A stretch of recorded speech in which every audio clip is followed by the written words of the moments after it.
Hello, YouTube. Today we are going over a new build series, and the first build in this build series is going to be Moze. We called this PandoMozer.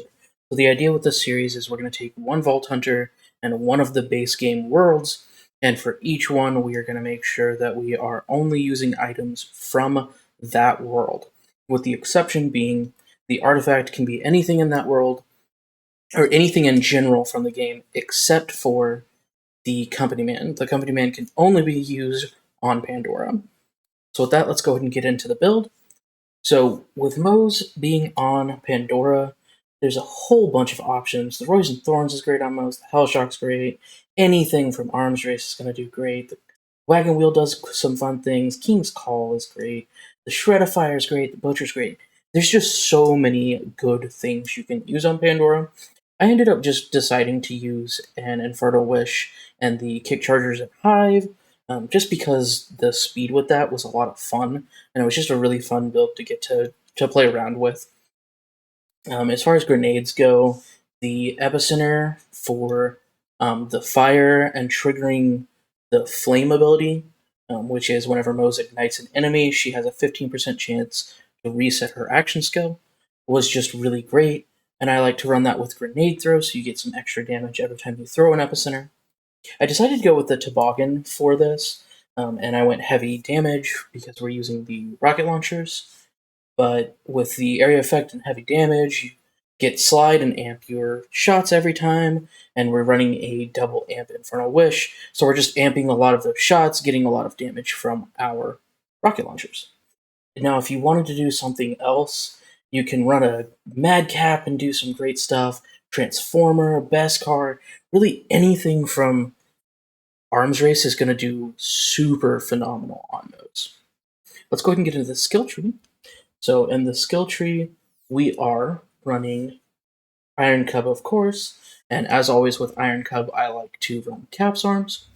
So in Green Tree, we're doing 4 out of 5 and Cloud of Lead so that we can get some extra incendiary incendiary damage.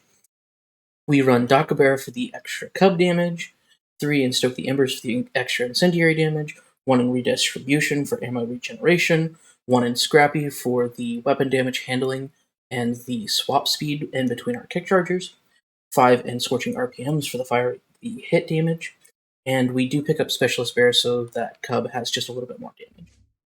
We are not going very far down in purple. The big thing is going to be Big Surplus, so that we get the extra incendiary damage whenever we do have Cub on cooldown. And we do actually have 2 in our Flame Com. We don't actually pick up anything else in Purple Tree, so that is actually from our Flame Com. In Blue Tree, we're picking 5 out of 5 in Fire and the Skag Skin for the splash damage, and for the incendiary damage anytime that we deal splash. We pick up Deadlines so that we have a little bit more fuel, 3 in Means of Destruction for the ammo chance and the grenade chance, 5 in Toward Cross Promotion for the splash damage radius, 5 in Stainless Steel so that we have extra armor, fuel, and damage all for Iron Cub, 3 in Pull the Holy Pen so that we have a chance of our grenades giving us a critical hit chance, 1 in Vampire so that our grenades can give us some health back, and 1 in Short Fuse since we are shooting guns, we want to make sure we pick that up. 4 in Selfless Vengeance for the extra incendiary damage, 1 in Security Bears so that Cub has some damage reduction, 4 in Armored Infantry so that we have a little bit extra gun damage and damage reduction, 5 in Drowning in Brass for the extra gun damage, 3 in Thin Red Line to get us down to 40% health so that we can take advantage of Desperate Measures. We have 2 in for the extra gun damage with lower health. We pick up Experimental Munitions for the extra incendiary damage, and 5 in Phalanx Doctrine so that we get extra gun damage and max shields from kills. So that is one of our kill skills.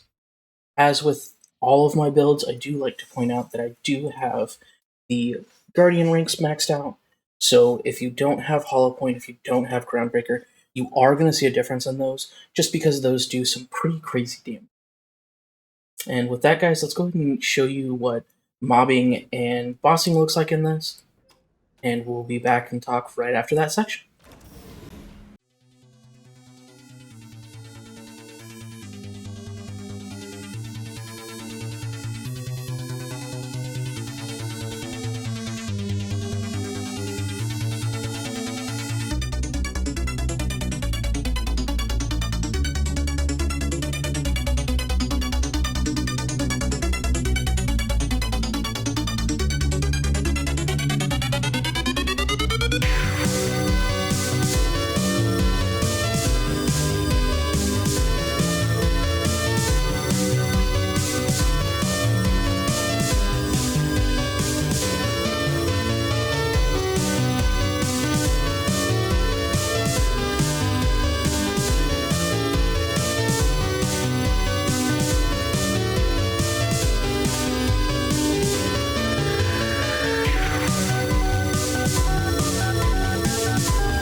Alright guys, that is what it looked like for mobbing and bossing on this build. If you enjoyed that, there will be a save file in the Discord. You can find a link to that in the description box down below and pick this up. Now if you are on PC, all you have to do is download that file, put it into your saves files, and you can have a go at this and have some fun. If you have anything you'd like to see next, or would like to see lined up before Wonderlands comes out, let me know. I'd be more than happy to take a look and do some different builds. With that, we are going to have Zane as our next build for this series, and he will be Promethea. With that, guys, I've been your local sassy SwinLaw. Stay classy, Pandora.